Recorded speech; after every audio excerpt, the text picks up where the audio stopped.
Now students, in our last lecture, we have introduced electric dipole. You must be remembering, I remind you, electric dipole is a system of two equal and opposite charges separated by a small distance. I told you on that day, this is an electric dipole, minus q and plus q are the two equal and opposite charges. They are separated by a very small distance. Here, look, they are separated by a small distance. This system is an electric dipole. Now, total charge of an electric dipole will be 0 according to the additivity of the charge. Alright, but mind this, the total field due to the dipole is never be 0. Because why it is not 0? Because these two charges are separated by a certain distance. In this system, the total charge is 0, but the field due to the system will never be 0. Then what we can do? We can determine the field due to this dipole at the two positions in our space. We are discussing this as the first, that is, first point is at the end on position. Field due to an electric dipole, look, we are now to determine it at the end on position. What is the meaning of end on position? That means we are to determine the electric field at the axial point of a dipole.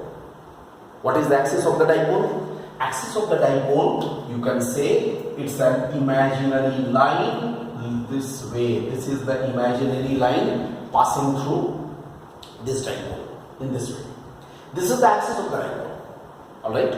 Let us consider a point P at the axis of the dipole. This point P is the axial point. Alright. Here at this point P, we are to determine the electric field due to the dipole. Net electric field due to the dipole. I hope it's clear. Then length of the dipole is twice a. This is the midpoint of the dipole, and let us suppose R is the distance of the concerned point from the midpoint.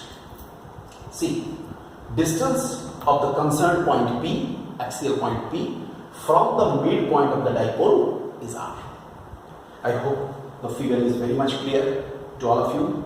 Now, we know how to find out the electric field. For the positive charge, the field will be, I write here, EB vector. What is EB vector? Due to the positive charge, it will be away. It will be away from the charge. Right? EB vector means field at P due to the charge at point B. Clear? And what is the field here at the same point? Here at the point P only. It is at the point P only due to the charge at A.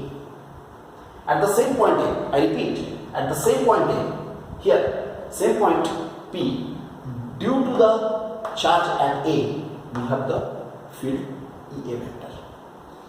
So, this field EB vector is for the charge at the point B, and this is EA vector is due to the charge at the point A.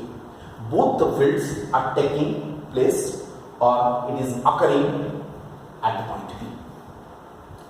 You can draw these fields along the axis also, no problem. I am mentioning that these two fields are acting at the point P. You can draw it along the axis also, means EB vector towards right, EA vector towards left. That can also be done, no problem. Then, according to Coulomb's law, we can say B at the point B plus Q and at the point A minus Q, both are acting as the point charges. Then, what are the values of EA and EB? Values of fields at P. EB must be K, Q, Y. Look, KQ by which distance? BP square. Look at this, BP square. Very clear? BP square. What about EA? How much it is? KQ by AP square. I remind you students, we won't put here the sign because the sign is adjusted by the direction.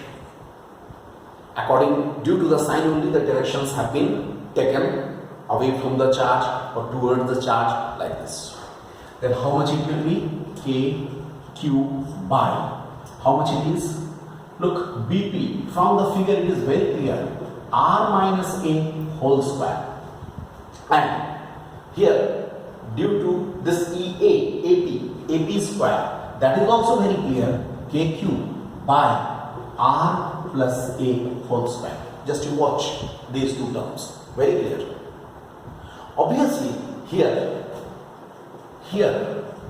magnitude wise EB must be greater than EA. Why? Very clear it is. Numerators in both the cases is the same, but denominator in case of EB, denominator is less. In this case, the denominator is less, so EB will be greater. So, what is the net field? Net field at P is equal to, I write EP, that should be equal to EB minus EA. Why? Because you know electric field is a vector quantity, that's why we are putting it like this. This should be equal to KQ by R minus A whole square minus KQ by R plus A whole square. Okay, that means what is EP? Make the calculations.